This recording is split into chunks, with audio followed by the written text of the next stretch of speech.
Saudações! Sejam bem-vindos a mais uma aula do Estudo Aprofundado da Doutrina Espírita. Estudo Aprofundado da Doutrina Espírita. Livro 5. Filosofia e Ciência Espíritas. Roteiro 27. Ação dos Espíritos na Natureza. Neste roteiro, nós vamos conhecer as principais tradições culturais que falam das ações dos espíritos na natureza. E vamos também entender a visão da doutrina espírita sobre esses espíritos da natureza e a ação desses espíritos na natureza. A ação dos espíritos na natureza pode ser estudada sob dois enfoques: o que envolve tradições mitológicas e o que se relaciona às ideias espíritas. No primeiro, se destacam as tradições culturais que descrevem a existência de seres denominados elementais, encontradas na sociedade anglo-saxônica ou as descritas pela mitologia greco-romana, quando se referem aos deuses protetores da natureza. No segundo enfoque, o Livro dos Espíritos e demais obras da codificação apresentam nítidas considerações a respeito do assunto. Tópico 1. Fontes mitológicas e mitos. Por definição, mitologia é o estudo dos mitos, história e lendas de uma civilização ou cultura particular, condições que definem seu sistema de crenças. Mito, por sua vez, é considerado um relato fantástico, às vezes mentiroso, da tradição oral de um povo, em geral protagonizado por seres que caracterizam as forças da natureza e os aspectos gerais da condição humana. Os mitos são, portanto, histórias baseadas em tradições e lendas feitas para explicar o universo, a criação do mundo, os fenômenos naturais, entre outros. São narrações ou relatos simbólicos que explicam a origem de fatos e a existência de personagens amplificados pelo imaginário popular ou literário de um povo. Ainda que nem todos os mitos tenham propósito explicativo, há algo comum entre eles: envolvem forças sobrenaturais ou divindades. Os principais temas do mito são a criação, deuses e deusas, figuras heróicas, monstros e demônios, animais, o mundo subterrâneo, jornadas, buscas e provações, o pós-vida e os mundos destruídos. Os mitos da criação fornecem subsídios históricos e antropológicos que sustentam as estruturas sociais, a relação dos seres humanos com o mundo natural e as questões da vida e da morte. Algumas vezes, uma deidade criadora faz existir o Sol, a Lua e as estrelas, os mares e as montanhas, assim por diante, junto com as deidades que os personificam, e em seguida a vida vegetal, os animais e os seres humanos que povoam o mundo. O mito dos deuses e deusas integra as tradições culturais e ou religiosas de todos os povos do planeta. Essas deidades possuem características humanas, têm pais e filhos e pertencem a algum grupo familiar. Um dos papéis importantes da mitologia é o de reforçar e também justificar as relações de poder e liderança. Dessa forma, um deus pode personificar força da natureza, assim como o rei ou sacerdote, ou ambos. Distinguem-se, porém, dos seres humanos comuns, por possuírem qualidades excepcionais, inimagináveis para a espécie humana. Fato curioso é que as tradições mitológicas aceitam que nem todos os deuses são imortais, mas se morrerem, poderão renascer. O mito das figuras heróicas refere-se aos semideuses, que em muitas mitologias possuem poderes sobre-humanos por causa da ascendência divina, ou podem ter adquirido divindade com a ajuda de uma deidade, pelo uso de armas mágicas ou pela aquisição de poderes mágicos por meio de engenhosidade ou trapaça. O mito dos monstros e demônios é tradição comum das fontes mitológicas. São vistos como os seres que uma figura heróica luta, enfrenta e derrota. São seres que representam o mal, mas nem sempre revelam a aparência deformada ou hedionda como comumente são configurados. Podem ter aparência humana comum, mas os seus atos revelam oposição ao bem, daí serem considerados inimigos sistemáticos dos deuses. O mito dos animais é também corriqueiro na mitologia de todos os povos. Os animais podem ser figurados como criaturas selvagens, bestas predatórias ou a ardilosa presa de caçadores, ou seres úteis domesticados por humanos, ou possuidores de poder, como o voo dos pássaros, que iludem os humanos. É importante considerar que os animais raramente são qualificados como deuses propriamente ditos, mas divindades que podem adquirir a fisionomia total ou parcial de um animal. Inúmeras mitologias falam de uma época áurea quando os seres humanos, os animais e os deuses não só viviam juntos de forma pacífica, como falavam uma língua comum. O mito do mundo subterrâneo é relatado por quase todas as mitologias conhecidas, contendo às vezes descrições de detalhes. O mito das jornadas, buscas e provações está presente em todas as mitologias. Serve para apresentar figuras mitológicas, deidades e semideuses em diferentes situações em que são testados. Enquadra-se no conceito a história de Hércules e os seus desafiantes trabalhos, ou as perambulações de Odisseu. São exemplos de aventuras que revelam o poder sobre-humano diante dos desafios existenciais, a engenhosidade, inclusive a trapaça, que o herói utiliza para vencer as lutas da vida. O mito do pós-vida tenta explicar de alguma forma a existência após a morte do corpo físico. Talvez seja o mito que mais apresenta variedade de narrações. Merecem destaque duas ideias consideradas as mais expressivas do mito da crença da sobrevivência do espírito. O renascimento será necessariamente vinculado ao mérito das ações executadas pela pessoa em vida anterior. A questão da liberdade, considerada como a maior recompensa recebida pelo espírito através das reencarnações sucessivas. Pois chegando o momento em que o indivíduo não precisará mais reencarnar, liberta-se definitivamente da escravidão imposta pela vida no plano físico. Para a mitologia hindu e budista, somente os avatares gozam da prerrogativa de não renascerem mais, só o fazendo por livre vontade. O mito dos mundos destruídos indica que os planetas e demais astros da criação se transformam, deixarão de existir no futuro. Os fatores da destruição dos mundos podem ser resumidos em três, segundo a mitologia de diferentes povos: por vontade divina, como consequência do ataque de forças do mal, ou castigo pelos delitos humanos. Quando nós falamos da ação dos espíritos na natureza, nós podemos estudar esses espíritos e essa ação sob dois enfoques. Um enfoque é aquele que aborda as tradições culturais de um povo, os elementares ou elementais, muito associados aos mitos. Um segundo enfoque é um enfoque sobre o aspecto do Livro dos Espíritos e da doutrina espírita. Quando então nós nos deparamos com a questão dos, dos espíritos na ação na natureza, nós precisamos analisar então primeiro essa questão das tradições culturais que nos exige conhecer o que é mitologia. A mitologia é o estudo dos mitos, das histórias e lendas de uma determinada civilização ou de uma determinada comunidade. Mito consiste em uma história, muitas vezes fantasiosa, fantástica, que está associada à tradição oral de um povo. E essa história envolve seres que caracterizam forças da natureza ou aspectos da condição humana. Os principais temas que são abordados no mito são a criação do mundo, a criação do homem, a questão dos deuses, a questão das figuras heróicas. Também os mitos abordam buscas, provações, monstros, animais, mundos subterrâneos, jornadas. A questão do pós-vida também é tratado em diversos mitos, e a questão dos mundos destruídos, ou seja, da destruição do mundo, também são abordados em mitos. Tópico 2: Elementares, seres envolvidos nos fenômenos da natureza. A tradição informa a existência de seres genericamente denominados elementais, que a rigor não existem corporificados no plano físico, mas que podem se tornar visíveis aos encarnados.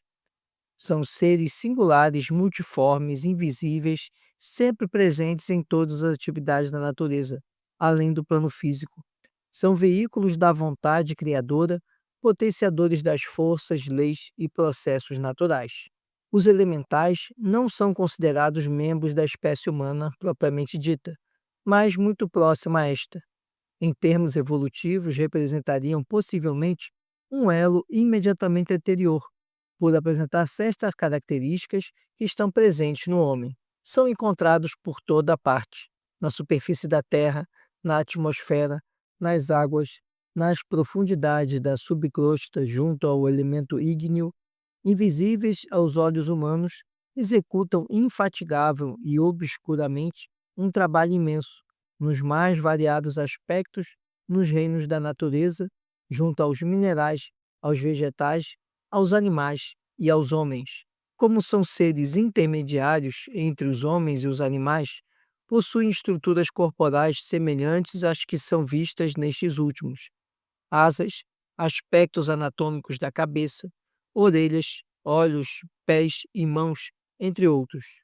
Inspirado pelo espírito Viana de Carvalho, Divaldo Franco apresenta as seguintes considerações sobre os elementais.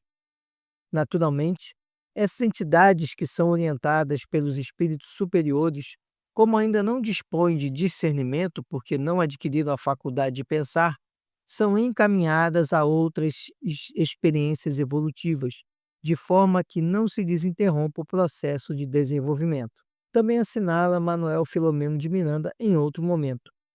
Na cultura religiosa do passado e do presente, encontraremos estes seres sob a denominação de devas, elementais, fadas, gênios, silfos, elfos, djinns, faunos. A senhora Helena Blavatsky fez uma exaustiva pesquisa a tal respeito e os classificou largamente. Os cabalistas também classificaram os elementais mais evoluídos, encarregados do ar, da terra, do fogo e da água, respectivamente de gnomos, sílfides, salamandras e ondinas. Apresentamos em seguida outras informações sobre os elementais, extraídas de trechos de uma entrevista de Divaldo Franco, concedida ao Mensageiro, Revista Espírita Cristã do Terceiro Milênio. Existem os chamados espíritos elementais ou espíritos da natureza? Sim, existem os espíritos que contribuem em favor do desenvolvimento dos recursos da natureza. Em todas as épocas eles foram conhecidos, identificando-se através de nomenclatura variada, fazendo parte mitológica dos povos e tornando-se alguns deles deuses que se faziam temer ou amar. Qual o estágio evolutivo desses espíritos? Alguns são de elevada categoria e comandam os menos evoluídos, que se lhes submetem docilmente, elaborando em favor do progresso pessoal e geral na condição de auxiliares daqueles que presidem os fenômenos da natureza. Então, eles são submetidos hierarquicamente a outra ordem mais elevada de espíritos? De acordo com o papel que desempenham, de maior ou menor inteligência, tornam-se responsáveis por inúmeros fenômenos ou contribuem para que os mesmos aconteçam. Os que se fixam nas ocorrências inferiores, mais materiais, são, portanto, pela própria atividade que desempenham, mais atrasados, submetidos aos de grande elevação que os comandam e orientam. Estes espíritos se apresentam com formas definidas, como, por exemplo, fadas, duendes, gnomos, silfos, elfos, sátiros, etc. Alguns deles, senão a grande maioria dos menos evoluídos, que ainda não tiveram reencarnações na Terra, apresentam sinal raro como formas especiais, pequena dimensão, o que deu origem aos diversos nomes nas sociedades mitológicas do passado. Acreditamos, pessoalmente, por experiências mediúnicas, que alguns vivem um período intermediário entre as formas primitivas e hominais, preparando-se para futuras reencarnações humanas. Os elementais são autóctones ou vieram de outros planetas?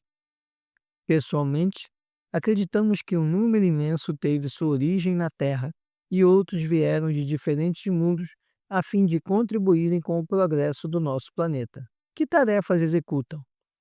Inumeráveis. Protegem os vegetais, os animais, os homens. Contribuem para acontecimentos diversos, tempestades, chuvas, maremotos, terremotos, interferindo nos fenômenos normais da natureza sob o comando dos engenheiros espirituais que operam em nome de Deus, que não exerce ação direta sobre a matéria. Ele encontra agentes dedicados em todos os graus da escala dos mundos, como responderam os venerandos guias a Kardec na questão 536b de O Livro dos Espíritos. Todos eles sabem manipular conscientemente os fluidos da natureza? Nem todos. Somente os condutores sabem o que fazem e para o que fazem, quando atuam nos elementos da natureza. Os mais atrasados oferecem utilidade ao conjunto, não suspeitando sequer que são instrumentos de Deus. Como vimos, os cabalistas e os teosofistas classificam os elementais em grupos de acordo com as características comuns que apresentam. Temos, dessa forma, os gnomos, seriam espíritos de pequena estatura, amplamente conhecidos e descritos como seres elementais da Terra. A origem das lendas dos gnomos nasceram provavelmente no Oriente, que influenciou de forma decisiva a cultura antiga da Escandinávia. Com a evolução dos contos, o gnomo tornou-se, na imaginação popular, um anão, senão um ser muito pequeno com poucos centímetros de altura. É comum serem representados como seres mágicos, não só protetores da natureza e dos seus segredos, como dos jardins. Usam barretes vermelhos e barbas brancas, trajando por vezes túnicas azuis ou de cores suaves. Duendes são personagens da mitologia europeia semelhantes a fadas e goblins, embora suas características variem um pouco pela Espanha e América Latina.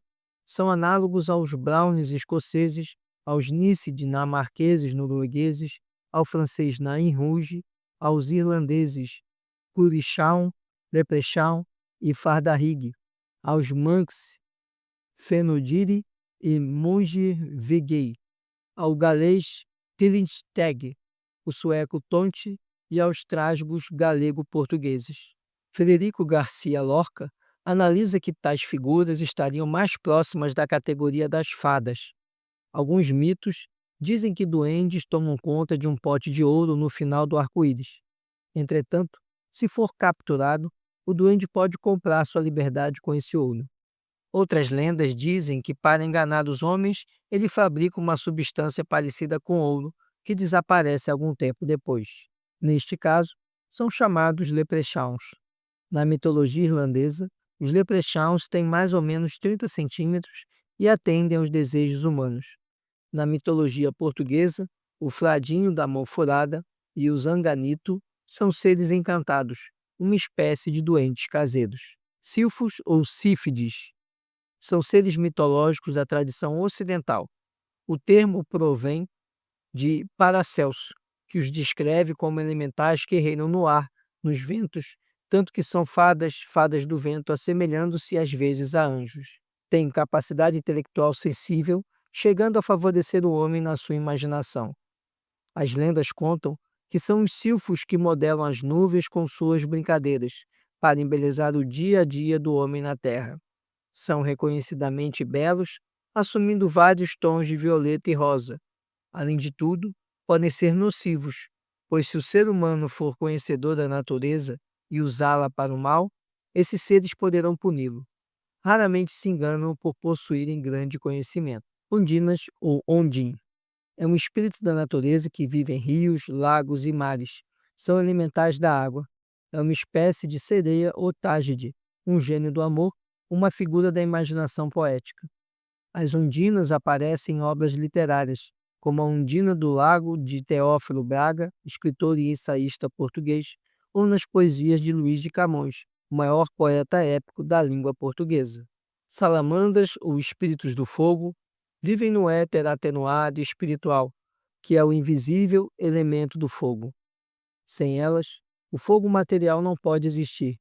Elas reinam no fogo com o poder de transformar e desencadear emoções positivas e negativas. As salamandras, segundo os especialistas, parecem bolas de fogo e podem atingir até 6 metros de altura. Suas expressões, quando percebidas, são rígidas e severas. Dentro de todas as formas energéticas conhecidas, estes seres adquirem formas capazes de suscitar pensamentos e emoções nas pessoas. Essa capacidade derivou do contato direto com o homem e da presença deles com o seu cotidiano.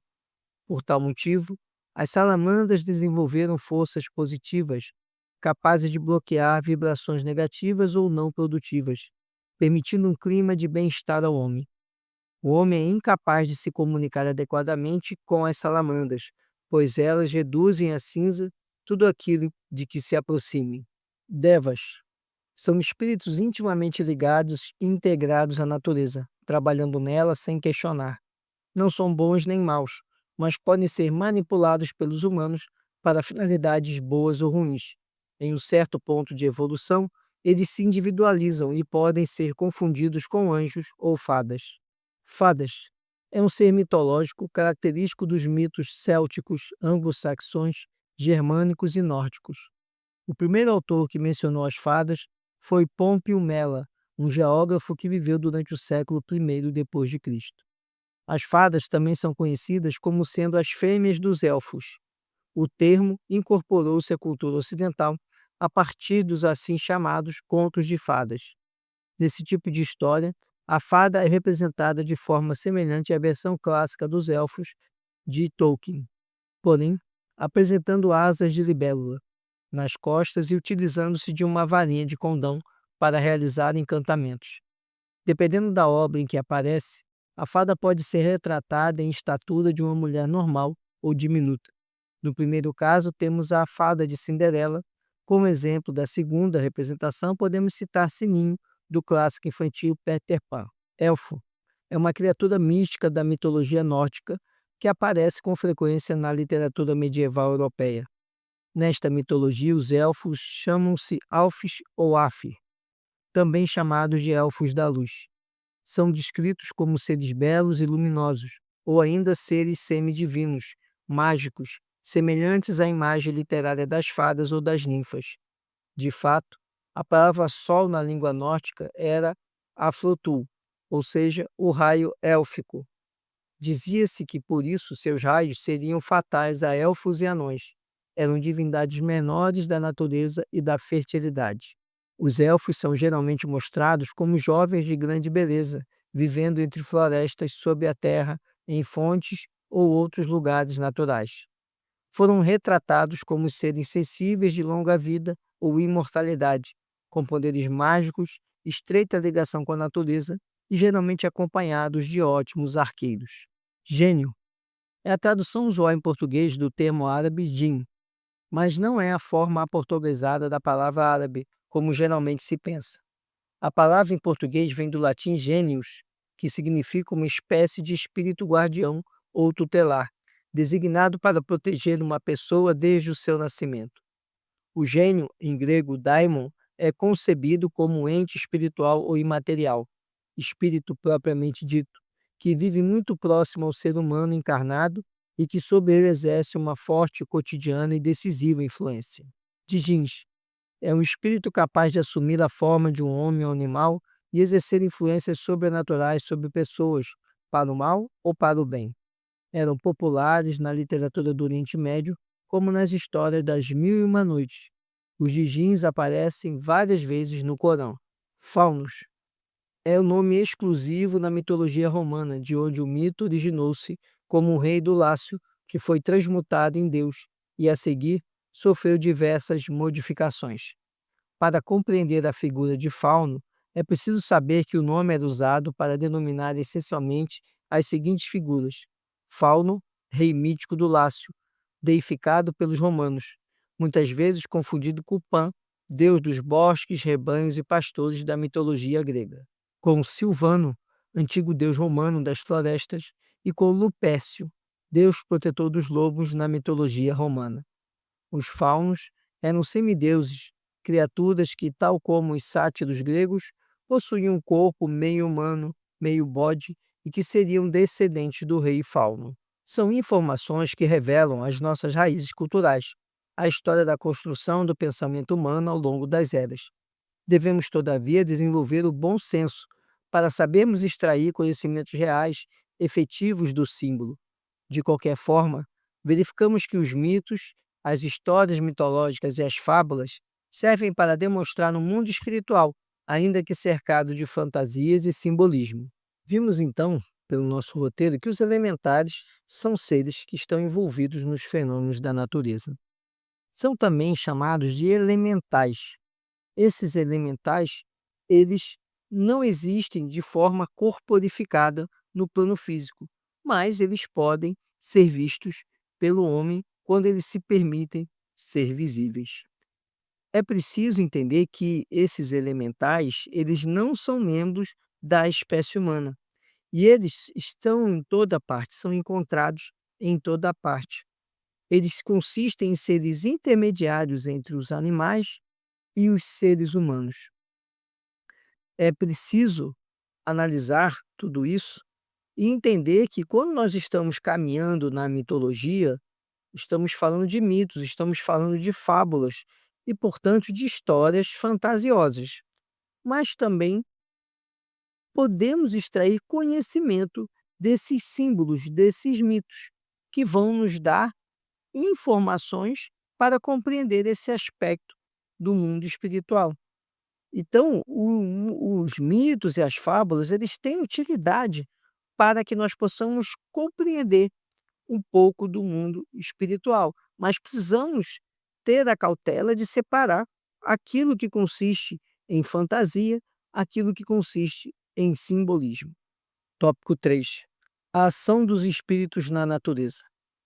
Em O Livro dos Espíritos, verificamos que os fenômenos da natureza ocorrem por e sem a ação dos espíritos, como esclarecem os orientadores da codificação. Algumas vezes, eles têm o homem como razão imediata de ser, mas também é frequente terem por único objetivo o restabelecimento do equilíbrio e da harmonia das forças físicas da natureza. É importante considerar que, em geral, todos os fenômenos são produzidos por ação dos espíritos, os mediúnicos, psíquicos ou físicos, propriamente ditos, como os que ocorrem na natureza. Mesmo diante da possibilidade de acomodação ou transformação dos elementos geológicos, pode-se pensar na presença de espíritos. Por exemplo, supomos que uma região do planeta foi atingida por um furacão desencadeado pelas forças da natureza.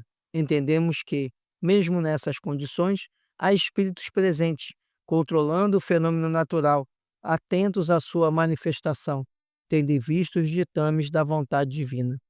Por este motivo, afirmam os espíritos superiores: Deus não exerce ação direta sobre a matéria. Ele tem agentes dedicados em todos os graus da escala dos mundos.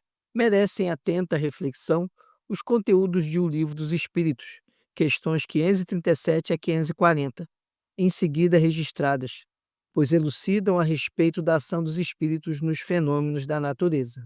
Questão 537. A mitologia dos antigos se fundava inteiramente sobre as ideias espíritas, como a única diferença de que considerava os espíritos como divindades. Representava esses deuses ou esses espíritos com atribuições especiais. Assim, uns eram encarregados dos ventos, outros do raio, outros de presidir a vegetação, etc. Essa crença é destituída de fundamento, tão pouco destituída de fundamento, que ainda está muito aquém da verdade. 537A. Pela mesma razão, poderia então haver espíritos que habitem o interior da Terra e que presidam os fenômenos geológicos? Esses espíritos não habitam realmente a Terra, mas regulam os fenômenos e os dirigem, conforme suas atribuições. Um dia tereis a explicação de todos esses fatos e os compreendereis melhor.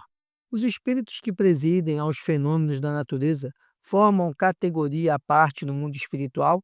Serão seres especiais ou espíritos que foram encarnados como nós, que o serão ou que o foram?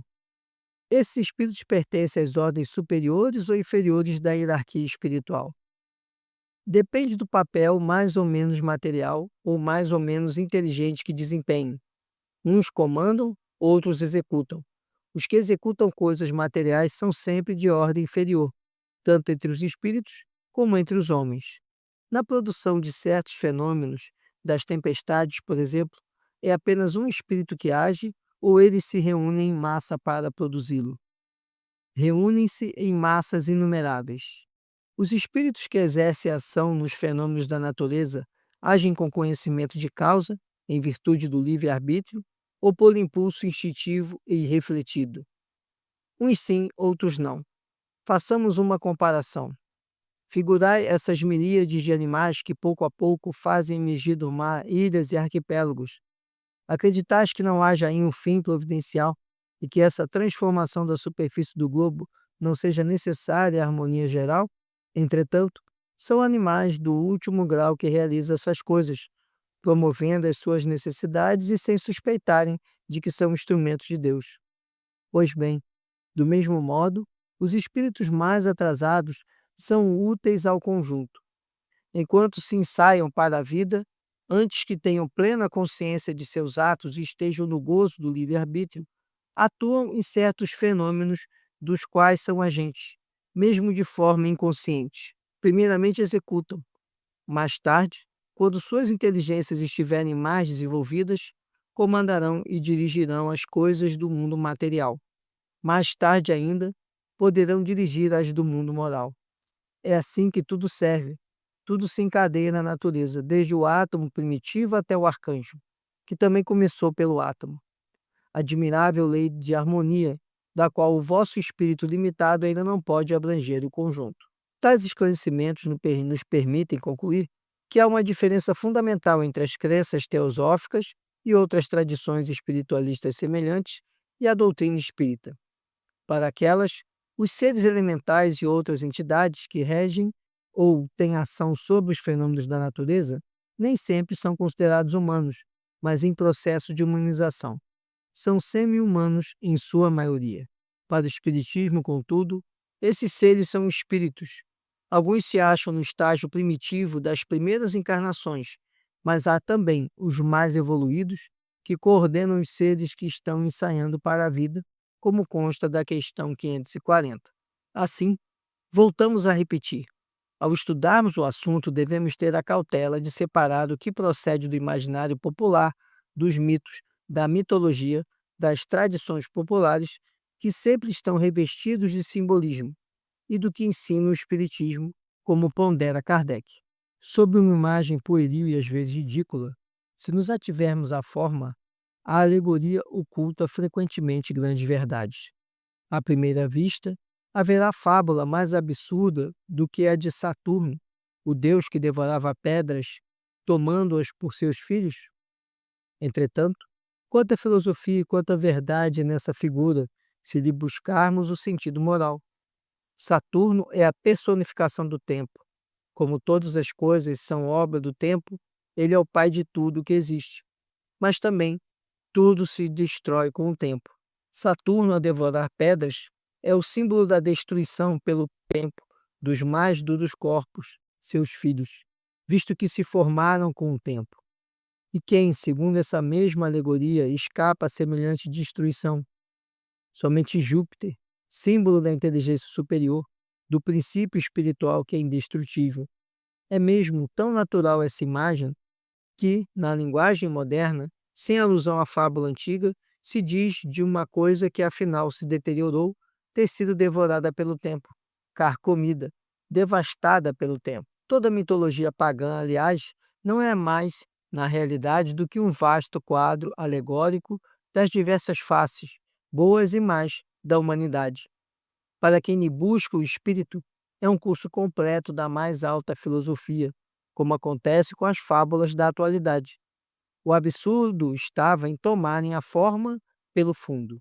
Com base no Livro dos Espíritos, nós vimos que os fenômenos da natureza eles podem ocorrer pela ação dos espíritos, mas também existem fenômenos da natureza que ocorrem sem a ação dos espíritos.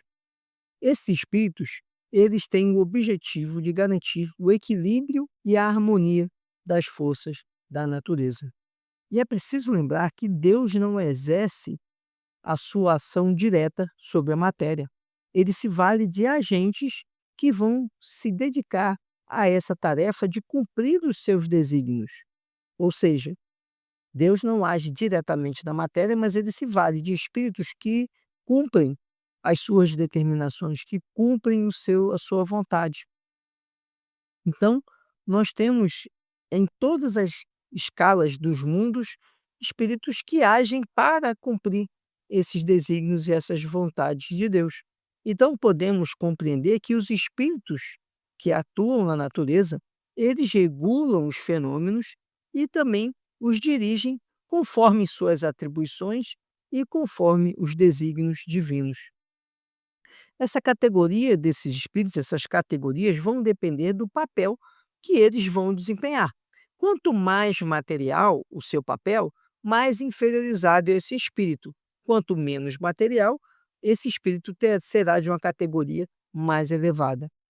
Mas é importante lembrar que quando os mentores espirituais foram perguntados sobre como eram esses espíritos, se eles agiam em grande quantidade, Kardec recebeu como resposta que, na verdade, se reúnem em massas inumeráveis de espíritos que atuam na natureza.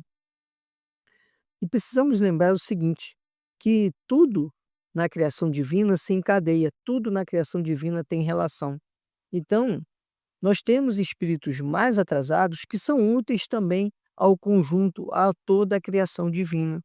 E são esses espíritos que auxiliam na questão dos fenômenos da natureza, mesmo que eles não tenham compreensão de seu papel. Por isso, para a doutrina espírita, esses espíritos são espíritos que estão em estado primitivo, ou seja, em suas primeiras encarnações, em sua imensa maioria. Mas também há os espíritos que são mais evoluídos e que organizam, coordenam, conduzem esses espíritos menos evoluídos, todos eles contribuindo para a questão das ações na natureza, dos fatos da natureza. Esse era o conteúdo que tínhamos para tratar desse ponto. Se você ficou com alguma dúvida, deixe sua pergunta aqui nos comentários. E eu peço que você curta, comente e compartilhe. Ajude esse conteúdo a chegar a mais pessoas. Muito obrigado por sua atenção. Fique com Deus, muita paz e muita luz.